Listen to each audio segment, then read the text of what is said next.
I learned that the most dangerous mistake people make is believing they already know your worth before they ever learn your story.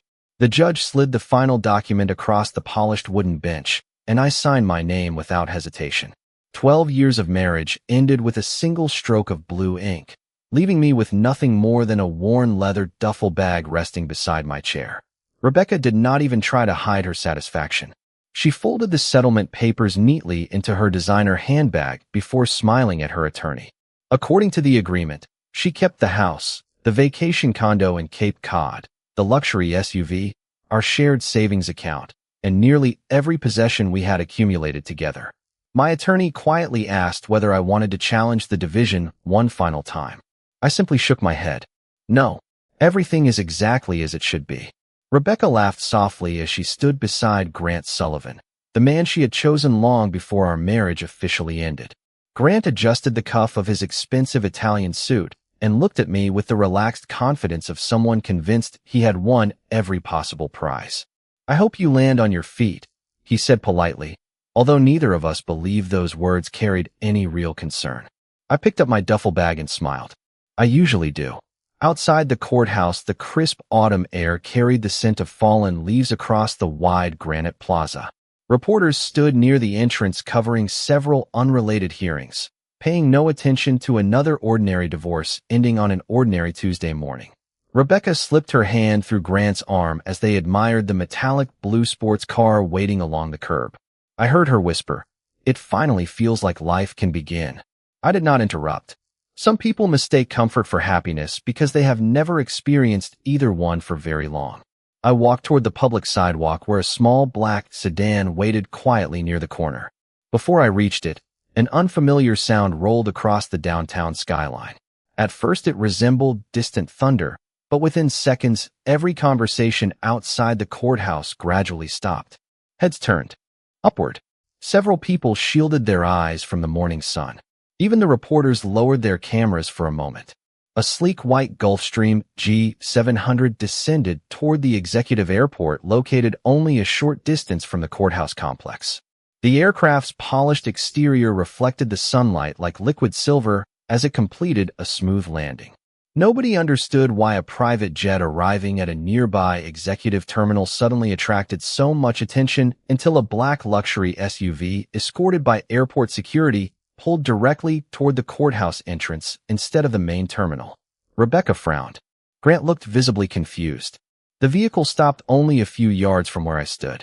A uniformed driver stepped out first before opening the rear passenger door. Moments later, a woman in a charcoal business suit approached carrying a leather portfolio. She walked directly toward me without the slightest hesitation. "Good morning, Mr. Carter," she said warmly. "Captain Ross has completed the flight plan. We are cleared for departure whenever you are ready." Rebecca's smile disappeared almost instantly.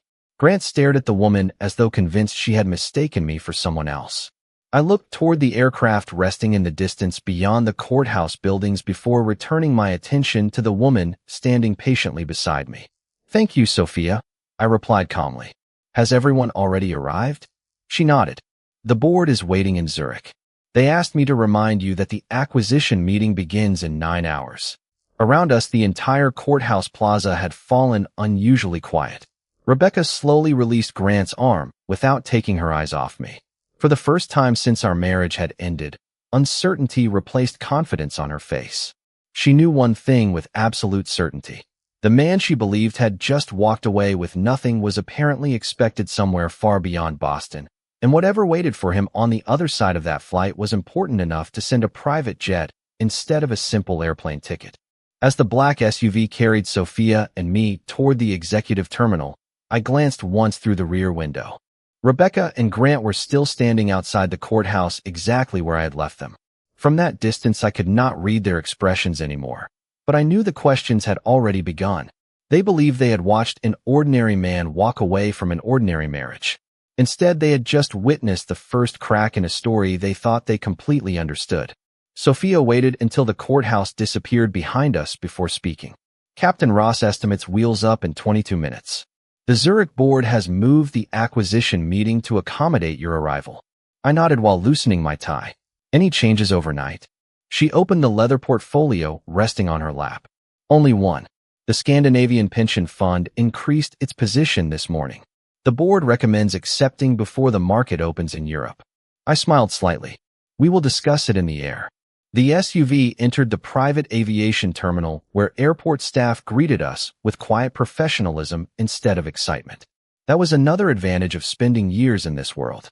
People who truly belong there rarely treated extraordinary things as extraordinary. The Gulfstream waited only a few hundred yards away, polished and prepared for an intercontinental flight. Watching the crew complete their final inspections reminded me of another morning nearly 12 years earlier, when life had looked very different. I met Rebecca during a neighborhood charity event on Boston Harbor. She volunteered at the registration table while I spent the afternoon helping build temporary booths for local organizations raising money for children's hospitals. She liked that I never talked about work. I admired that she laughed easily and treated strangers with kindness. During our first several years together, we rented a modest apartment in Cambridge, drove a dependable pickup truck, and spent weekends hiking instead of attending expensive social events. Those were some of the happiest years of my life because success had not yet become a competition. As my family's investment group expanded internationally, I made a deliberate decision to step away from public attention. Officially, I served as executive chairman, but I delegated nearly every media appearance to professional executives who actually enjoyed interviews. My father often reminded me that attention attracts opinions while results attract opportunities. I never forgot that lesson. Rebecca knew I traveled occasionally for business, but she assumed I worked as a regional executive managing investment portfolios. I never invented that story. She simply stopped asking questions once the answers sounded ordinary enough. Over time, ordinary became disappointing in her eyes. She began comparing our life to people she followed online, measuring happiness by vacations, luxury brands, and photographs instead of quiet evenings together. That was when Grant entered the picture. He owned a fast-growing technology company, drove exotic sports cars, hosted rooftop parties overlooking the city, and enjoyed telling everyone exactly how successful he was becoming. Compared to him, I probably looked invisible.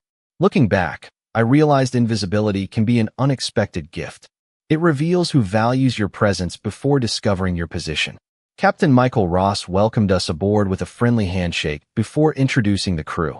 As the cabin door closed behind us, Sophia handed me a secure tablet already displaying the day's agenda. Zurich, Geneva, London, New York by tomorrow evening. The schedule looked demanding but familiar. Outside the window, the runway shimmered beneath the bright autumn sun as ground crews completed the final preparations. Sophia glanced toward me with a quiet smile. I imagine Mrs. Carter has many questions by now. I looked through the oval window toward the Boston skyline, slowly fading into the distance. She spent 12 years searching for a richer life? I said softly. She never realized she stopped looking at the man sitting beside her long before she started looking somewhere else. The Gulfstream climbed smoothly above the clouds until Boston disappeared beneath a blanket of white stretching toward the horizon. Inside the cabin, the atmosphere felt remarkably ordinary despite the aircraft crossing the Atlantic with enough range to reach almost any major financial center without stopping. That was another lesson wealth had taught me years earlier. Extraordinary resources eventually become ordinary responsibilities if you carry them long enough. Sophia connected her tablet to the cabin display, and several financial reports appeared across the screen. Charts, acquisition schedules, and investment summaries replaced the skyline outside the windows. The Zurich board has already reviewed the revised merger proposal, she said. They are only waiting for your final approval. I studied the numbers quietly before setting the tablet aside. We will discuss it after everyone has a chance to ask questions. Sophia smiled. You always say that. Because decisions worth billions of dollars deserve conversations, not speeches. Captain Ross's voice came through the cabin speaker a few moments later, informing us that favorable jet stream conditions would shorten the flight by nearly 40 minutes. I thanked him before returning my attention to the reports waiting on the table. The Carter Global Investment Group had never been built through dramatic risks or overnight success. My grandfather founded the company shortly after returning from military service with little more than determination and a willingness to keep promises other people considered inconvenient. My father expanded the business across North America by refusing to chase every fashionable trend. When my turn arrived, I focused on international infrastructure, renewable energy, and pension partnerships that rewarded patience instead of headlines.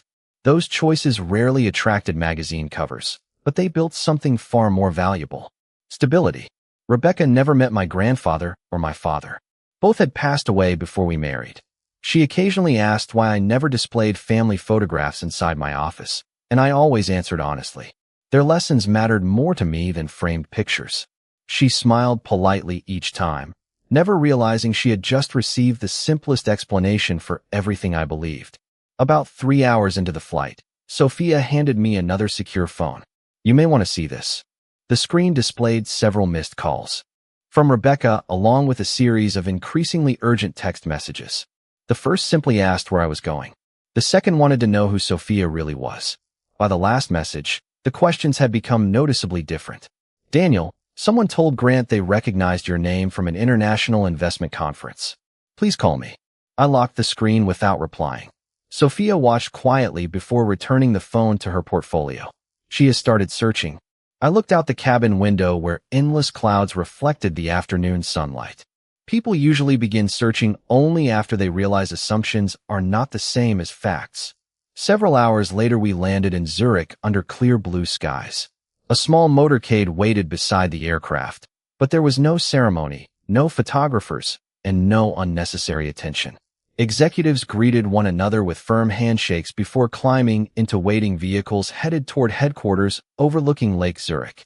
During the drive, the city's quiet streets reminded me why I always enjoyed working there.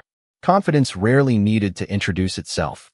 As our car entered the underground parking garage beneath the headquarters building, Sophia glanced at her watch. "The directors are already assembled." I adjusted my jacket before stepping out of the vehicle. Through the glass entrance, I could already see board members rising from their seats inside the conference room. Some had traveled from Singapore, London, Dubai, and Toronto specifically for today's meeting. None of them seemed surprised to see me because this had been our routine for years. The only people shocked by my life were the ones who had never cared enough to learn it while they still had the chance. The conference room overlooked the calm waters of Lake Zurich, where sailboats drifted slowly beneath a cloudless afternoon sky. Inside, 30 of the most experienced executives and institutional partners in our organization had already taken their seats around a long walnut table. Some represented pension funds managing the retirement savings of millions of people. Others led sovereign investment groups, infrastructure companies, and charitable trusts spread across 4 continents. As I entered the room, every conversation naturally paused before the directors greeted me with familiar smiles and quiet handshakes. There was nothing ceremonial about the moment because this had been our routine for years. I took my usual seat at the head of the table while Sophia organized the presentation materials beside me. "Good afternoon, everyone," I said. "Let us begin." For the next 3 hours, we reviewed renewable energy projects in Northern Europe, transportation investments in Canada, hospital construction partnerships in Southeast Asia, and affordable housing initiatives scheduled across several American cities. Every discussion centered on long-term stability rather than short-term headlines. That philosophy had guided our company for generations, and I intended to protect it. During a short break, Sophia quietly handed me a secure phone. "There is something you should see." The screen displayed a business news article from Boston published only an hour earlier. The headline reported that Grant Sullivan's technology company had postponed another major expansion after several investors unexpectedly requested additional due diligence before committing new capital. The article avoided speculation and simply quoted public filings submitted that morning. Nothing about the story mentioned me, our company, or my divorce. It was simply another example of financial markets responding cautiously when confidence became uncertain. Sophia looked at me for a moment. "The media is beginning to notice the pattern." I nodded calmly. Patterns usually become visible long after the causes are already in motion. The afternoon session concluded with unanimous approval for the Zurich acquisition. As the directors prepared to leave, an elderly gentleman named Charles Whitmore approached my chair. Charles had served on our board since my father's time and rarely offered compliments without careful thought. He placed a hand lightly on my shoulder. "Your father would have admired how quietly you handled this difficult season," he said. "Business reveals character more clearly than success ever can." I thanked him sincerely, because his opinion carried the weight of decades. Later that evening, Sophia and I walked along the lakeside before returning to the hotel. The streets were peaceful, lined with cafes where families gathered without paying attention to financial markets or international acquisitions. My phone vibrated once again. This time the caller identification displayed Rebecca. I answered after a brief pause. Her voice sounded noticeably different from only a day earlier. The confidence had disappeared completely, replaced by genuine uncertainty. "Daniel," she said softly, "I need to ask you something." I remained quiet. "Grant has spent the entire day trying to find out who you really are. People keep telling him they have known you for years, but nobody can explain why neither of us ever knew." I looked across the calm lake reflecting the evening lights. "Because neither of you believed there was anything worth discovering." She took a slow breath before asking another question. "Did you really leave everything to me because none of it mattered?" I smiled sadly, knowing she had finally reached the question that should have been asked years earlier. Rebecca, the house, the cars, and the bank accounts were only things we collected while building a life together. I never measured my future by anything that could fit inside a divorce settlement. She remained silent for several seconds before quietly whispering, "I think I made the biggest mistake of my life." I ended the conversation gently after wishing her well. As I slipped the phone back into my pocket, Sophia looked toward the lights stretching across Lake Zurich. "She is beginning to understand." I nodded slowly. Understanding always arrives eventually. The tragedy is that it rarely arrives while people still have the chance to make different choices. The return flight to Boston landed just before sunset 3 days later. As the Gulfstream taxied toward the private terminal, Sophia reviewed the final briefing prepared during our time in Europe. "Grant Sullivan has spent the last 72 hours contacting investment banks in New York, Chicago, and San Francisco," she said. "Most agreed to introductory conversations, but none committed to financing." I accepted the folder without showing much reaction.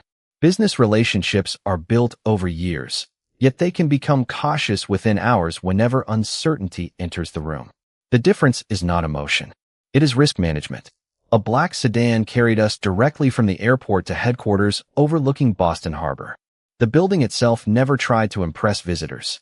Its architecture reflected quiet confidence instead of unnecessary extravagance. As I entered the executive floor, employees greeted me naturally before returning to their work. Nobody applauded. Nobody celebrated my arrival.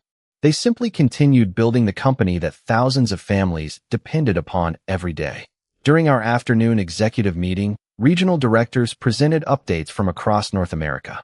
Renewable energy projects remained ahead of schedule. Hospital partnerships continued expanding. University scholarship applications had reached record levels. Listening to those reports reminded me once again why I had never measured success by luxury cars or expensive watches. The greatest investment any organization can make is improving lives that will never know the names of the people behind the funding. Halfway through the meeting, Sophia quietly placed another document beside my notebook. This arrived from one of our institutional partners an hour ago. I opened the letter and immediately recognized the sender. It came from a major pension investment consortium that had supported several of Grant's recent expansion plans. The organization explained that after completing routine portfolio reviews, they had decided to redirect future investments toward companies demonstrating stronger long-term governance and financial stability. The decision was entirely their own. No one had asked for it. Markets simply reward consistency while becoming increasingly cautious about uncertainty. After the meeting ended, I stood beside the large windows overlooking the harbor as evening settled across the city. Sophia joined me carrying 2 cups of coffee. "Rebecca requested another meeting," she said gently. She sounded different this time. I accepted the coffee before asking, "Different how?" Sophia thought for a moment. "She did not ask about money. She asked about you." That answer lingered in my mind longer than I expected. Years earlier, before ambition and comparison slowly reshaped our marriage, Rebecca used to ask about my day instead of my salary, my thoughts instead of my schedule, and my dreams instead of my possessions. Somewhere along the journey, those conversations quietly disappeared. Later that evening, I agreed to meet her the following afternoon at a small waterfront cafe where we had celebrated our first wedding anniversary more than a decade earlier. Not because I hoped to revisit the past, but because some endings deserve honest conversations instead of unanswered questions. Before leaving the office, Sophia handed me one final report. "There is one more development," she said. "Grant's board has scheduled an emergency strategy session tomorrow morning.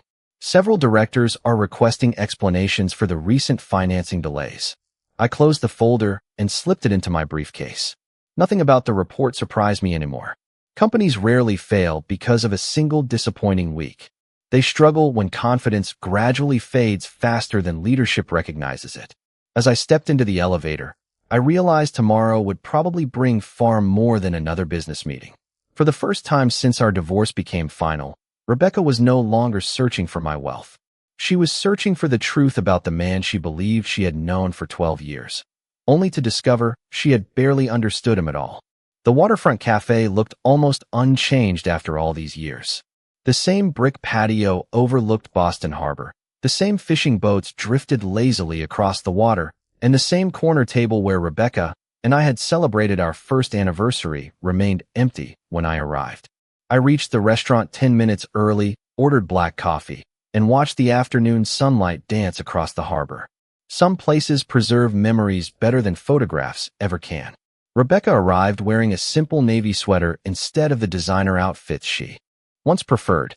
She looked tired, not because of sleepless nights alone, but because certainty had finally given way to honest reflection.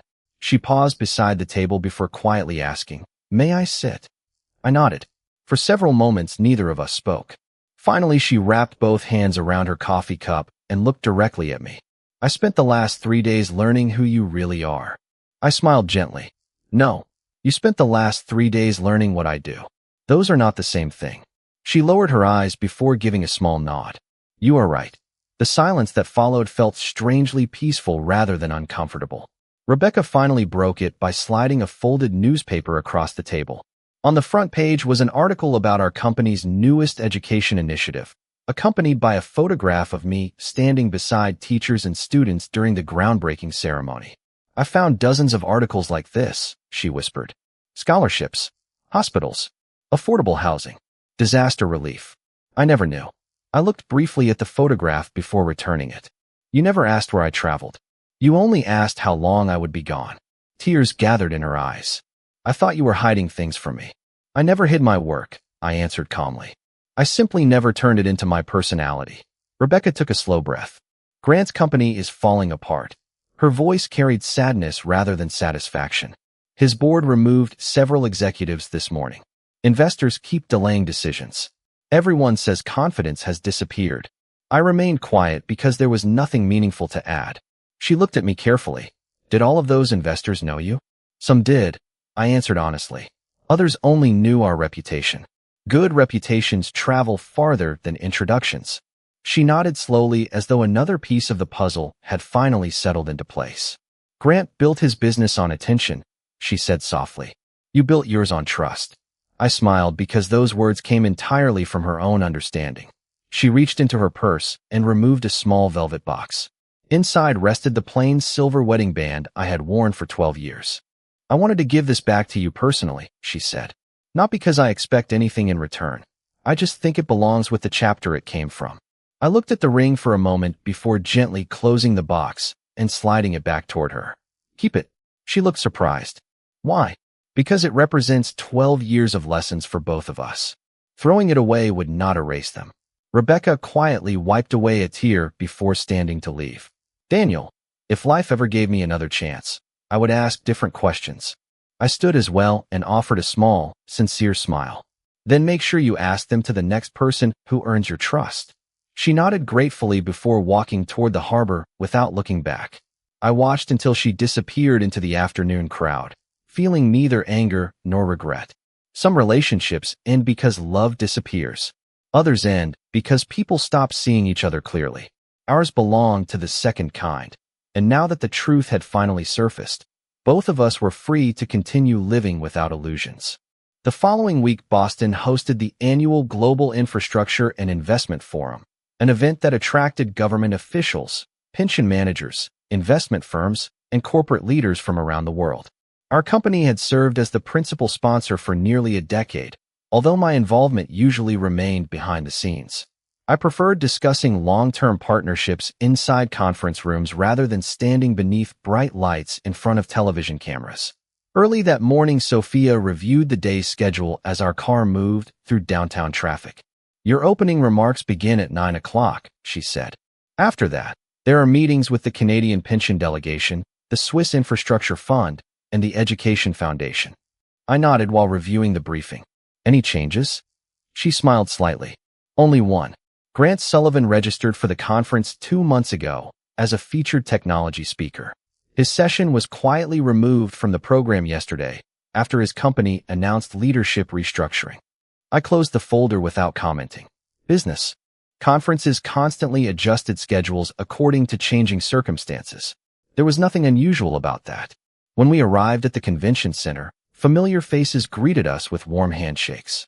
Governors, university presidents, investment partners, and charitable foundation directors welcomed me as though we had simply continued conversations interrupted the previous week.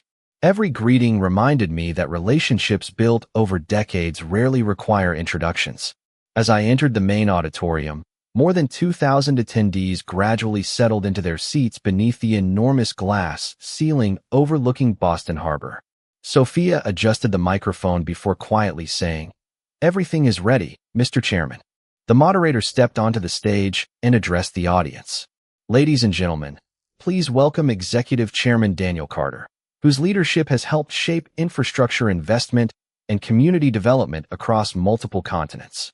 Applause filled the auditorium as I walked toward the podium. From the stage, I could see hundreds of familiar faces, but one section immediately caught my attention.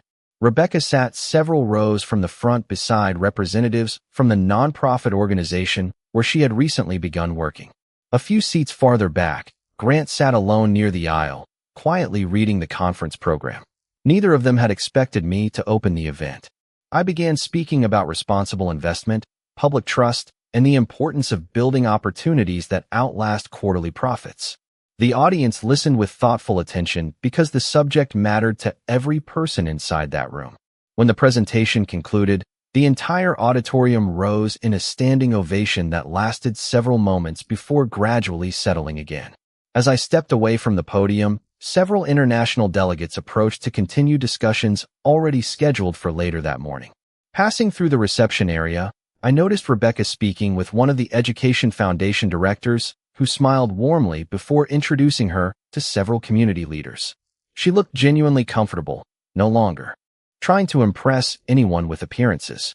Across the room, Grant remained standing alone near the exhibition displays. He watched the conversations unfolding around me before quietly walking in my direction. When we finally stood face to face, his expression carried none of the confidence I remembered outside the courthouse. "I understand now," he said honestly. "I spent months believing success was something you displayed. You proved it as something people quietly trust." I appreciated the sincerity in his voice. "Every leader eventually learns that reputation cannot be purchased," I replied. He nodded slowly. "I learned that lesson the expensive way." We shook hands politely before continuing in opposite directions. There was no anger between us anymore, only the quiet understanding that life had already delivered every lesson either of us needed. As Sophia joined me near the conference hall entrance, she glanced back toward the auditorium where thousands of people continued discussing partnerships that would shape communities for decades. "Strange how everything changed after one ordinary day at the courthouse," she said softly. I smiled as we walked toward our next meeting. "The courthouse never changed anything," I answered. "It simply revealed what had been true all along." The conference ended just after sunset, but I remained inside the nearly empty convention center reviewing notes from the final meeting of the day. Through the floor-to-ceiling windows, I watched the lights of Boston Harbor shimmer across the water while staff quietly dismantled exhibition booths that had welcomed thousands of visitors only hours earlier. Sophia approached carrying 2 folders and a familiar calm expression. "The Canadian delegation confirmed the partnership," she said. "The Education Foundation also approved the scholarship expansion." I accepted the documents with a grateful smile. "Good. Those projects will matter long after everyone forgets today's conference." She nodded before adding, "There is someone waiting in the executive lounge." She asked whether you would spare a few minutes. I already knew who it was before asking. "Rebecca?" Sophia answered with a small nod. I walked into the private lounge where Rebecca stood near the windows overlooking the harbor. She turned as I entered, and for the first time since our divorce I saw no confusion, no regret driven by wealth, and no desperate hope that everything could somehow return to the past. What I saw instead was quiet honesty. "Thank you for seeing me," she said. I motioned toward the chairs beside the windows, and we sat in comfortable silence for several moments. Finally, she smiled faintly. "Watching everyone stand for you today," answered the last question I still had. I looked at her curiously. "Which question?" She folded her hands together before answering. "I used to think people respected you because you were successful. Today I realized you became successful because people respected you." I remained quiet, allowing her to continue. "When we were married, I kept waiting for some dramatic proof that our life was becoming extraordinary. I thought expensive things would make me feel secure. I confused appearances with substance." She looked toward the harbor before speaking again. "Now I understand that the most valuable parts of your life were always the things you never tried to show anyone." Her words carried no expectation of forgiveness because she already understood forgiveness and reconciliation were not the same thing. "Daniel," she continued softly, "I do not want another chance. I only wanted you to know that I finally understand what I lost." I smiled gently because her honesty deserved respect. "Understanding changes people," I replied. "Sometimes it arrives early enough to protect something valuable. Sometimes it arrives afterward and becomes the reason we live differently in the future." She nodded slowly. "I have started doing that." She told me about the nonprofit organization where she now worked, helping families rebuild after financial hardship. The work was difficult, but for the first time in years she felt that her days carried genuine purpose instead of endless comparison. Listening to her, I realized she had begun measuring success by contribution rather than appearance. That lesson alone made the painful journey worthwhile. Rebecca stood and extended her hand. "I hope one day you find someone who notices your character before your accomplishments." I shook her hand warmly. "And I hope you never again allow appearances to decide who deserves your trust." She smiled through grateful eyes before quietly leaving the lounge. I watched her walk down the long hallway until she disappeared around the corner, carrying nothing except the lessons life had patiently placed before her. Sophia entered a few moments later. "How did it go?" she asked. I picked up my briefcase and looked once more across the harbor glowing beneath the evening lights. "Exactly the way it needed to," I answered. "Some conversations are not meant to restore the past. They are meant to allow everyone to walk toward the future without carrying the weight of unfinished truth." 1 year passed more quickly than I expected. Every Monday morning still began the same way, with Sophia placing the weekly briefing on my desk before the sun fully rose over Boston Harbor. Our company continued expanding carefully, never chasing attention, only pursuing projects that created lasting value for the communities they served. New hospitals welcomed patients, scholarship programs opened doors for students who once believed college remained beyond their reach, and affordable housing developments transformed neighborhoods that had waited decades for meaningful investment. Watching those projects come to life reminded me that the most rewarding returns are rarely measured on financial statements. They are measured in opportunities created for people you may never personally meet. One spring afternoon, I visited the opening ceremony for a new community education center funded through our foundation. Children laughed as they explored classrooms filled with books, science equipment, and music rooms that had not existed only months earlier. Parents thanked teachers while volunteers prepared activities across the campus. Standing quietly near the entrance, I realized this was the kind of success I had always wanted to build. Not the kind that attracted headlines for a single day, but the kind that quietly improved thousands of ordinary tomorrows. Rebecca occasionally appeared in local community reports connected to the nonprofit organization where she now worked. She never sought recognition, yet people consistently described her as thoughtful, dependable, and compassionate. We never attempted to rebuild our relationship because some chapters are meant to teach rather than repeat. Still, I felt genuinely happy knowing she had discovered a purpose that depended on service instead of comparison. Grant gradually rebuilt his career as well, accepting a leadership position inside a smaller technology firm where he focused less on public attention and more on creating stable long-term growth.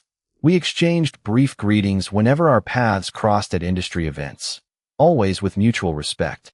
Life had humbled all of us in different ways, and humility often becomes the strongest foundation for lasting wisdom.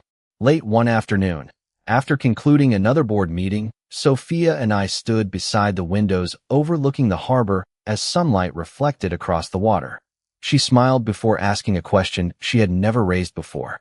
Do you ever regret accepting the divorce without fighting for more? I considered the question carefully before answering. No. Losing things that can be replaced is never as painful as losing the person you become while trying to keep them. She nodded thoughtfully, understanding exactly what I meant. The house, the cars, the bank accounts, and every possession listed inside the settlement agreement had been temporary from the beginning. Character, reputation, trust, and peace of mind were the only assets that continued appreciating regardless of market conditions. As evening settled across the skyline, I remembered the moment outside the courthouse when I walked away carrying nothing except a worn leather duffel bag. At the time, everyone believed that scene represented the end of my story. In reality, it marked the first moment I stopped carrying expectations that no longer belonged to me. The private jet that landed that morning never changed my value. It simply revealed a life I had quietly built long before anyone thought to ask who I really was. Looking back, I realized the greatest lesson had nothing to do with wealth, business, or hidden success. It was far simpler. Never judge a person's future by what they are willing to leave behind, because truly confident people understand that everything important travels with them. I picked up my briefcase, thanked Sophia for another productive day, and walked toward the elevator as the lights of Boston gradually illuminated the harbor below. For the first time in many years, every step forward felt wonderfully light, not because life had become easier, but because I finally understood that the richest future always belongs to those who never allow other people's opinions to determine their true worth.